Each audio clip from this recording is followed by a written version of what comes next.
Assalamualaikum warahmatullahi wabarakatuh. Perkenalkan, nama saya Dinda Anasaza dengan NIM 2305344. Di sini saya akan menjelaskan tentang pemahaman saya mengenai materi dari mata kuliah Perekonomian Indonesia. Materi yang pertama yaitu demografi dan pembangunan ekonomi Indonesia. Demografi adalah ilmu yang mempelajari tentang jumlah, struktur, distribusi, dan perubahan penduduk dalam suatu wilayah. Dalam konteks pembangunan ekonomi, perubahan demokrasi seperti pertumbuhan penduduk, struktur umur, dan urbanisasi berpengaruh besar terhadap pertumbuhan ekonomi. Salah satu teori yang relevan adalah teori transisi demografi, yang menjelaskan bagaimana perubahan tingkat kelahiran dan kematian dapat mengubah dinamika ekonomi suatu negara. Materi selanjutnya yaitu teori-teori demografi dan pembangunan ekonomi. Beberapa teori yang menjelaskan kaitannya yang pertama yaitu teori transisi demografi. Negara berkembang mengalami penurunan angka kelahiran dan kematian seiring dengan industrialisasi dan modernisasi berdampak pada dinamika ekonomi. Yang kedua yaitu ada teori bonus demografi. Peningkatan proporsi penduduk usia produktif akan mendukung pertumbuhan ekonomi jika disertai dengan investasi pendidikan dan kesehatan. Yang ketiga yaitu ada Malthusian teori. Jika pertumbuhan penduduk tidak diimbangi dengan pertumbuhan pangan, maka akan menyebabkan kemiskinan dan kelaparan. Selanjutnya yaitu ada peluang dan perubahan demografi. Yang pertama ada bonus demografi dan pertumbuhan ekonomi. Bonus demografi terjadi ketika proporsi pendudukan usia produktif, yaitu pada usia 15 hingga 64 tahun, dibandingkan lebih besar dibandingkan dengan usia non-produktif. Fenomena ini menciptakan peluang bagi pertumbuhan ekonomi lebih cepat melalui tiga saluran utama.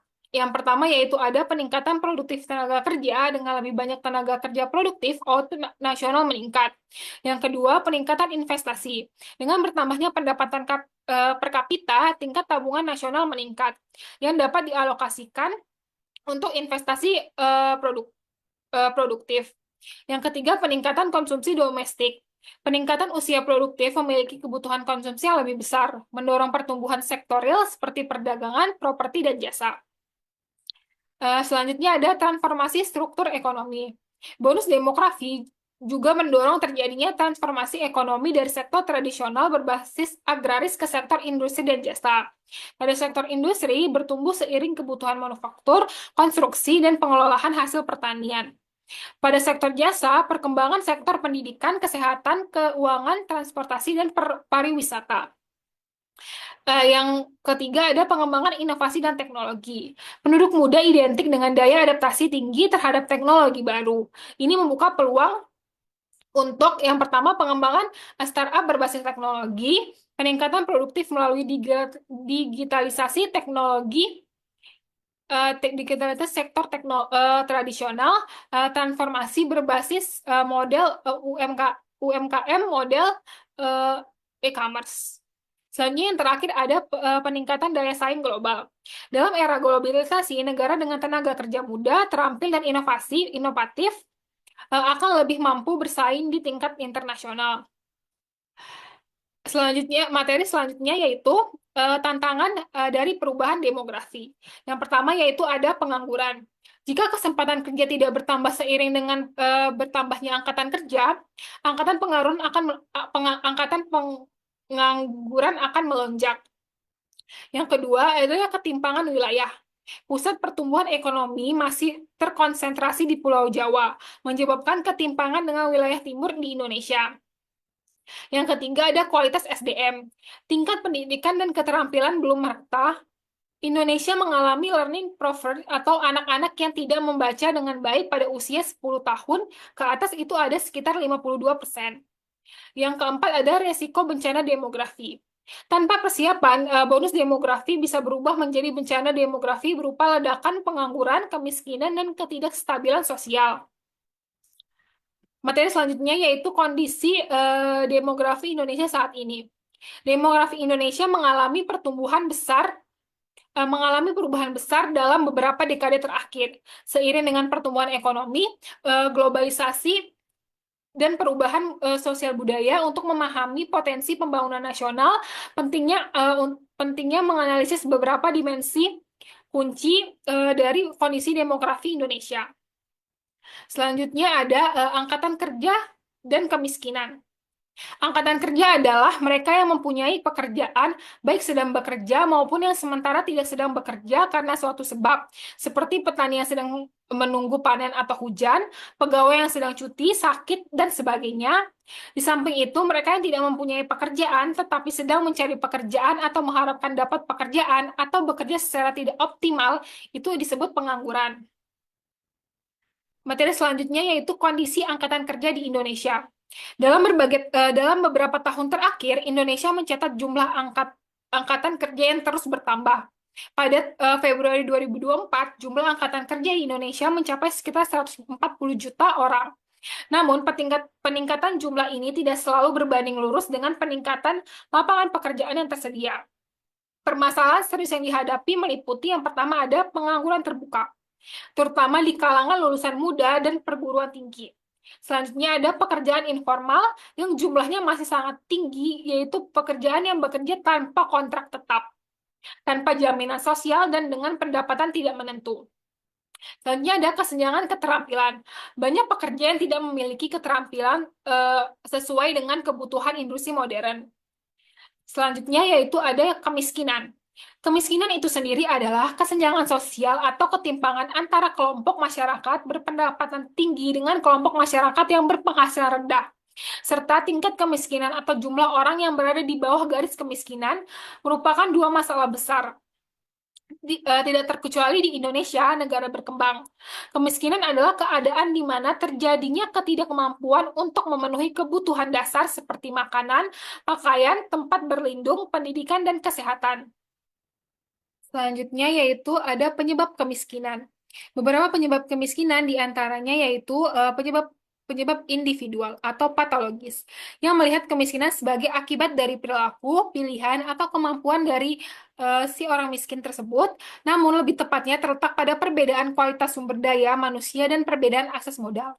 Yang kedua ada penyebab keluarga, yaitu yang menghubungkan kemiskinan itu dengan pendidikan keluarga tersebut. Yang ketiga ada penyebab menghubungkan subbudaya kemiskinan dengan yang kehidupan sehari-hari dipelajari atau dijalankan dalam lingkungan sekitar. Yang keempat ada penyebab agensi, yang melihat kemiskinan sebagai akibat dari aksi orang lain, termasuk perang, pemerintah, dan ekonomi. Karena ciri dari keadaan masyarakat dalam suatu daerah sangat beragam atau berbeda, ditambah dengan kemajuan ekonomi dan pertumbuhan ekonomi yang masih rendah. Yang terakhir ada penyebab struktural, yang memberikan alasan bahwa kemiskinan merupakan hasil dari struktur sosial dan kebijakan pemerintah. Kebijakan dalam negeri seringkali dipengaruhi oleh kebijakan luar negeri atau internasional, antara lain dari segi pendanaan. Dan yang paling penting adalah ketidakmerataannya distribusi pendapatan yang dilakukan oleh pemerintah. Selanjutnya yaitu ada analisis hubungan angkatan kerja dan kemiskinan. Yang pertama yaitu ketersediaan lapangan pekerjaan. Hubungan paling nyata antara angkatan kerja dan kemiskinan terletak pada ketersediaan lapangan kerja. Jika pertumbuhan angkatan kerja tidak diimbangi dengan penciptaan lapangan kerja yang baru, maka akan terjadi pengangguran. Yang pertama ada pengangguran terbuka yang meningkat. Artinya banyak penduduk usia kerja tidak mendapatkan penghasilan. Selanjutnya ada setengah pengangguran juga meningkat, yaitu orang-orang yang bekerja kurang dari jam kerja normal atau bekerja di bawah kapasitas keterampilannya. Selanjutnya ada kualitas angkatan kerja. Jumlah angkatan kerja yang besar harus diimbangi dengan kualitas yang memadai seperti pendidikan, keterampilan, teknis, dan soft skill. Banyak tenaga kerja di Indonesia masih berpendidikan rendah, hanya lulusan SD atau hanya sampai lulus SMP. Keterampilan yang mereka miliki seringkali tidak sesuai dengan kebutuhan industri modern yang menuntut keahlian digital, teknologi, ataupun teknis. Selanjutnya ada struktur pasar kerja. Struktur pasar kerja Indonesia masih didominasi oleh sektor informal, pedagang kecil, buruh lepas, sopir ojek, petani kecil, dan pekerja rumah tangga merupakan mayoritas. Pekerjaan di sektor informal ini cenderung tidak stabil, upahnya rendah, dan rentan terhadap krisis ekonomi. Karena pekerjaan informal memiliki tingkat pendapatan yang tidak menentu dan akses terbatas terhadap layanan kesehatan, perbankan, dan pendidikan, mereka lebih rentan jatuh miskin dibandingkan pekerjaan yang lebih formal. Selanjutnya ada ketimpangan geografis. Terdapat ketimpangan regional dalam distribusi lapangan kerja daerah perkotaan seperti Jakarta, Surabaya, ataupun Bandung. Memiliki lebih banyak peluang kerja dibandingkan di pedesaan. Di daerah pedesaan, banyak angkatan kerja bekerja di sektor pertanian tradisional dengan produktivitas yang rendah. Ketimpangan ini membuat banyak penduduk desa tetap miskin meskipun mereka secara statistik mereka itu bekerja. Migrasi dari desa ke kota juga memunculkan masalah baru, pengangguran dan kemiskinan urban, termasuk fenomena permukiman kumuh di kota-kota besar. Selanjutnya ada siklus kemiskinan. Hubungan antara angkatan kerja dan kemiskinan seringkali membentuk siklus yang sulit diputus. Anak-anak dari keluarga miskin kesulitan mengakses pendidikan berkualitas. Mereka tumbuh menjadi tenaga kerja yang berpendidikan rendah dan berketerampilan terbatas. Karena keterbatasan ini, mereka hanya bisa mendapatkan pekerjaan berupa rendah atau sektor informal. Penghasilan rendah menyebabkan mereka tetap hidup dalam kemiskinan dan kondisi ini diwariskan dari generasi ke generasi berikutnya. Selanjutnya ada krisis ekonomi dan ketergantungan dan kerentangan tenaga kerja. Saat terjadi krisis ekonomi seperti pandemi COVID-19 ataupun krisis moneter, kelompok pekerja informal dan pekerja bergaji rendah menjadi kelompok yang paling terdampak. Banyak yang kehilangan pekerjaan tanpa pesangon, pendapatan hilang seketika, mendorong lonjakan kemiskinan dalam waktu yang singkat. Ini menunjukkan bahwa angkatan kerja yang tidak terlindungi dengan baik lebih rentan jatuh ke dalam kemiskinan pada saat ekonomi terguncang. Selanjutnya yaitu ada upaya pemerintah dalam mengurangi kemiskinan. Secara lebih rinci, langkah-langkah yang dilakukan pemerintah untuk mengalami masalah kemiskinan adalah yang pertama yaitu pembangunan sektor pertanian. Sektor pertanian memiliki peran penting di dalam pembangunan karena sektor tersebut memberikan kontribusi yang sangat besar bagi pendapatan masyarakat di pedesaan. Berarti akan mengurangi jumlah masyarakat yang miskin. Selanjutnya yaitu pembangunan sumber daya manusia. Sumber daya manusia merupakan investasi insani yang memerlukan biaya yang cukup besar. Diperlukan untuk mengurangi kemiskinan dan meningkatkan kesejahteraan masyarakat secara umum. Maka dari itu, peningkatan lembaga pendidikan, kesehatan, dan gizi merupakan langkah yang sangat baik untuk diterapkan oleh pemerintah. Yang selanjutnya itu ada retribusi pendapatan secara lebih baik. Negara akan ikut bertanggung jawab terhadap mekanisme distribusi dengan mengedepankan kepentingan umum daripada kepentingan kelompok atau golongan yang lebih-lebih berkepentingan perorangan. Selanjutnya ada pembangunan infrastruktur negara. Negara akan menyediakan fasilitas-fasilitas publik yang berhubungan dengan masalah optimalisasi distribusi pendapatan seperti sekolah, rumah sakit, lapangan pekerjaan, perumahan, jalanan, jembatan, dan sebagainya. Materi selanjutnya yaitu ada tenaga kerja dan era 4.0. Tenaga kerja merupakan penduduk yang berada dalam usia kerja.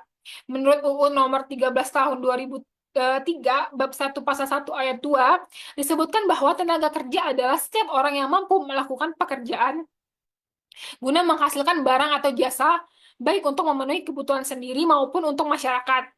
Secara garis besar, penduduk suatu negara dibedakan menjadi dua kelompok, yaitu tenaga kerja dan bukan tenaga kerja. Selanjutnya yaitu adapun jenis-jenis dari tenaga kerja. Yang pertama yaitu berdasarkan penduduknya. Tenaga kerja yang berdasarkan penduduknya itu jumlah penduduk yang dianggap dapat bekerja dan sanggup bekerja jika tidak ada permintaan kerja. Menurut undang-undang, tenaga kerja mereka yang dikelompokkan sebagai tenaga kerja yaitu mereka yang berusia antara umur 15 tahun hingga 64 tahun. Jika bukan tenaga kerja, mereka yang dianggap tidak mampu dan tidak mau bekerja meskipun ada permintaan bekerja. Menurut Undang-Undang Tenaga Kerja Nomor 13 Tahun 2003, mereka adalah penduduk di luar usia, yaitu mereka yang berada pada usia 15 tahun ke bawah dan berusia di atas 64 tahun, Kak. ke atas. Contohnya yaitu seperti para pensiunan, para lansia, dan anak-anak. Selanjutnya itu ada berdasarkan batas kerja. Pada angkatan kerja, penduduk usia produktif yang berusia 15 hingga 64 tahun yang sudah mempunyai pekerjaan tetapi sementara tidak bekerja maupun yang sedang aktif mencari pekerjaan.